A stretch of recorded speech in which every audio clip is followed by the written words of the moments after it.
Bienvenue dans cette vidéo dans laquelle je vais vous aider à rédiger le projet de vie de votre dossier de demande MDPH pour votre enfant dyspraxique.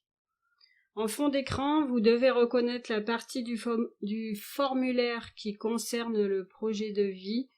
C'est donc la partie B, votre vie quotidienne. Sachez que vous pouvez également, donc vous allez faire la rédaction sur ce formulaire, mais vous pouvez également la faire sur papier libre, si jamais vous pensez ne pas avoir la place. C'est pourquoi je vous encourage dans un premier temps à écouter l'entièreté de cette vidéo, et ensuite de rédiger un premier jet, de le laisser reposer une nuit, et ensuite d'y revenir, car j'ai remarqué que souvent on a tendance à oublier des choses, ou on peut avoir des choses à modifier, donc c'est toujours mieux si on a fait un brouillon au préalable. Voilà, donc nous pouvons commencer immédiatement avec dans un premier temps, vous pouvez peut-être vous demander à quoi ça sert de rédiger un projet de vie. Donc, pour répondre à cette question, sa rédaction précise et bien complète est indispensable à la commission pour qu'elle puisse évaluer justement vos demandes en fonction des besoins de votre enfant. Car peut-être que vous le savez déjà, mais le trouble du développement de la coordination est très hétérogène d'un enfant à l'autre, c'est-à-dire que la dyspraxie peut être différente, encore une fois, d'un enfant à l'autre. Elle peut être soit visio-spatiale chez un enfant, soit constructive chez un autre, etc. Et également, son degré de sévérité peut varier en fonction des enfants. Donc c'est pour cette raison qu'il va falloir être le plus complet possible dans vos explications. Comment s'y prendre pour le rédiger? Donc pour vous aider à ça, j'ai construit un plan à suivre qui va vous permettre de ne rien oublier. Donc c'est pour ça que j'ai marqué ici « Suivre le plan ».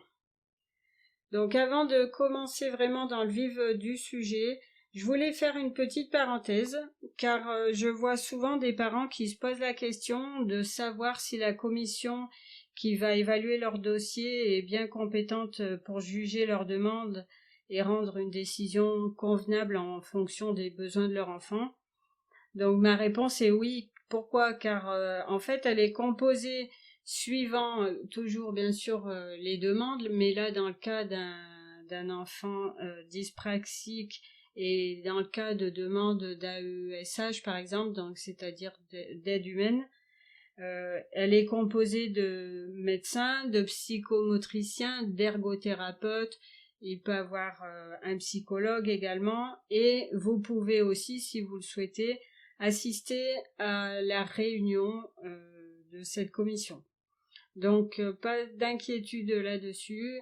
Si votre projet de vie et si votre dossier de demande est correctement rempli et bien complet et qu'il y a toutes les pièces justificatives, eh bien vous avez de fortes chances d'obtenir tout ce qu'il faudra pour votre enfant. Donc pour vous aider, on va voir tout de suite quel est ce plan. Donc le plan, je l'ai construit sous forme un petit peu de pas à pas avec différentes parties. Donc dans la première partie, vous allez, elle concerne la situation actuelle de votre enfant et également du coup la vôtre puisqu'il est avec vous. Donc il va falloir décrire la composition de votre foyer. C'est-à-dire combien de personnes vivent avec vous et votre enfant? Est-ce que il vit seul? Est-ce que vous vivez seul avec lui? Est-ce qu'il a des frères et sœurs? Est-ce que l'enfant est en garde alternée? Bref, tout ce qui concerne la situation familiale de l'enfant. Ensuite, il va falloir décrire la situation professionnelle en ce qui vous concerne et en ce qui concerne l'autre parent. Donc, pour faire un exemple, par exemple, est-ce que vous travaillez à temps complet ou est-ce que vous avez dû arrêter de travailler pour vous occuper de votre enfant et ainsi aller aux différentes prises en charge? Est-ce que vous avez demandé un 80% à votre employeur? Donc, dans cette partie, il va être important de bien dire tout ce qui concerne donc votre situation professionnelle et également ensuite on verra de joindre tous les justificatifs. Ensuite, vous allez expliquer les défis de votre enfant à la maison. Alors, et également comment vous devez intervenir pour soutenir son autonomie et compenser ses difficultés. Par exemple, pour s'habiller le matin, se brosser les dents, s'organiser avant de partir à l'école. Vous pouvez aussi décrire son comportement. Est-ce qu'il est opposant? Est-ce que donc voilà toutes les difficultés et son autonomie, etc. Ensuite, les défis de votre enfant dans les activités extrascolaires, c'est-à-dire ses activités sportives ou artistiques s'il en a. Comment ces difficultés apparaissent dans ces contextes et ce qu'il est difficile pour lui de réaliser dans l'activité propre. Et également, il faut parler de son environnement social dans cette activité, comment ça se passe avec les éducateurs par exemple, avec ses camarades. Par exemple, avec le cas de mon fils qui faisait du rugby, il était compliqué pour lui de soutenir une séance de 2 heures avec ses copains. Clairement, la concentration qui était nécessaire au sport pour, par exemple, se placer par rapport aux autres pendant les matchs d'entraînement, celle pour attraper le ballon correctement, plus le nombre de joueurs, tout ça, ça lui demandait un effort cognitif énorme et ça le fatiguait énormément, de telle sorte qu'il a même failli en être dégoûté. Mais heureusement, en expliquant les difficultés à ses éducateurs, s'il y en avait plusieurs, ils ont fait le nécessaire pour adapter déjà le temps et puis pour adapter également l'activité. Donc tout ça, il faut le noter dans le projet de vie pour bien que la commission se rende compte que le trouble touche tous les aspects de la vie de l'enfant et que ça le handicape. Ensuite, les défis de l'enfant, évidemment, à l'école. Donc là, ça a dû être déjà noté dans le GEVASCO lors de la réunion de l'équipe éducative avec les professeurs et puis avec l'enseignant référent si c'est dans le cas d'un renouvellement de dossier. Mais il est important de renoter les difficultés dans le projet de vie. Donc, décrivez ce que votre enfant, quelles est les difficultés de votre enfant. Je me répète, mais au moins comme ça sera bien compris. Donc, est-ce qu'il a du mal à écrire? Est-ce qu'il arrive à suivre le rythme de la classe? Est-ce qu'il est déjà aidé un petit peu par une personne non officielle qui s'occuperait d'un autre enfant, par exemple? Aussi, il est bien de décrire sa vie sociale scolaire. Est-ce que c'est un enfant qui se met en retrait? Est-ce qu'il a des amis? Comment ça se passe pour lui à ce niveau-là? Donc là, on en a fini pour la première partie et pour sa situation actuelle. Dans une seconde partie, vous allez décrire vos demandes pour sa scolarité en premier. Donc notez encore une fois que les demandes auront également été formulées dans le GEVASCO, avec donc l'équipe éducative, et je me répète encore, mais c'est important que vous le sachiez, et que donc pour le GEVASCO, pour un renouvellement, il faut également l'enseignant référent. Pour la première demande, il n'est pas utile qu'il soit là. Donc formulez, si vous voulez, qu'il poursuive sa scolarité dans une école ordinaire ou spécialisée, par exemple, ça peut être une demande. Si vous avez un nom d'établissement en tête ou précis vers lequel vous voulez que votre enfant soit orienté, ici il faut noter les coordonnées. Ensuite, est-ce que vous souhaitez que votre enfant ait une AESH, donc une aide humaine? Est-ce que votre enfant a besoin de matériel comme un ordinateur? Toutes ces choses, tout ce qui va concerner sa scolarité, donc, et ça va être ici. Ensuite, il va falloir décrire vos besoins financiers. Donc, tout à l'heure, dans la vie professionnelle, vous avez parlé de votre emploi. Là, vous pouvez noter, si par exemple vous avez dû arrêter de travailler, vous pouvez noter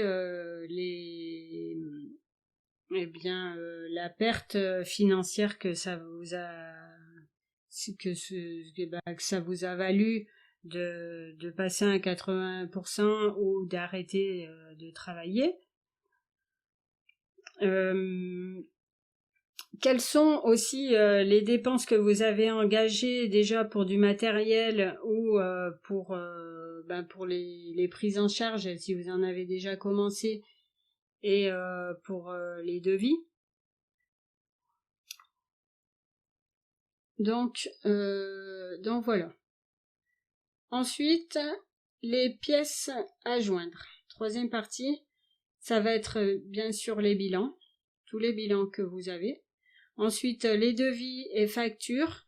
Donc, devis et factures des prises en charge et des bilans, du matériel que vous avez acheté. Ensuite, les frais divers, ça peut être les frais de déplacement, ça peut être tous les frais que vous avez et que vous n'auriez pas eu si votre enfant n'avait pas eu ce handicap.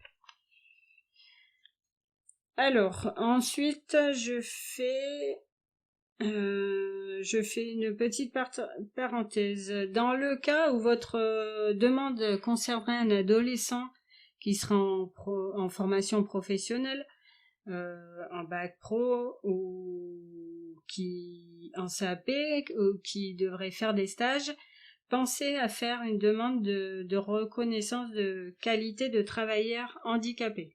Donc demande RQTH. Voilà. Ensuite,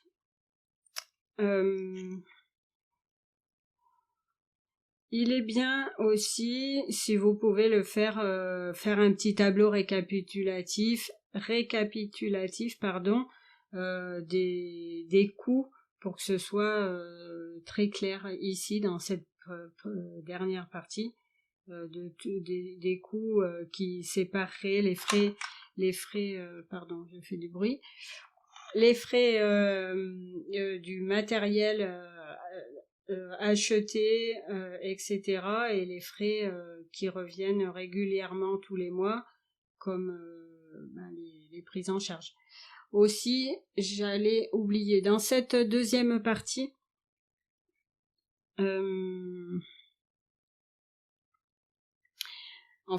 tout à la fin, vous pouvez également joindre l'emploi du temps de votre enfant. Par exemple, l'emploi du temps hebdomadaire. Par exemple, lundi, de 9h à 10h, il va à l'orthophonie. Ensuite, de 10h30 à midi, il va à l'école. Ensuite, de 12 heures à 14 heures, c'est le repas, etc. Vous comprenez l'idée. Faire un tableau où la commission aura exactement une vue d'ensemble sur l'emploi du temps exact de votre enfant. Ça peut être très bien pour qu'elle puisse évaluer. Ensuite, eh bien, pour conclure, donc là, normalement, vous avez tous les éléments pour rédiger votre projet de vie. Donc, ce que je vous conseille, c'est de bien suivre le plan pour bien expliquer la situation actuelle de votre enfant. Ensuite, détailler vos demandes et ensuite ajouter vos pièces justificatives. J'espère que cette vidéo vous aura aidé à venir à bout de cette partie de votre dossier. Si vous avez des questions, vous pouvez me contacter sur le blog cliquinclusion.fr ou à l'adresse nathalie@cliquinclusion.fr. Je vous répondrai rapidement. Aussi, si vous souhaitez un accompagnement complet pour monter le dossier MDPH de votre enfant dyspraxique, vous pouvez avoir accès pour seulement 27 € à un guide que j'ai créé en vidéo. C'est 5 modules où je vous montre pas à pas comment remplir le formulaire ainsi que tous les bilans dont vous avez besoin et comment remplir le GEVASCO et le dossier médical. Donc, si vous voulez avoir accès à cet accompagnement, vous pouvez vous rendre sur le blog dans la barre de menu et cliquer sur monter un dossier MDPH en béton. Donc, cette vidéo est maintenant terminée. Je vous souhaite une bonne rédaction et vous dis à bientôt sur cliquinclusion.fr.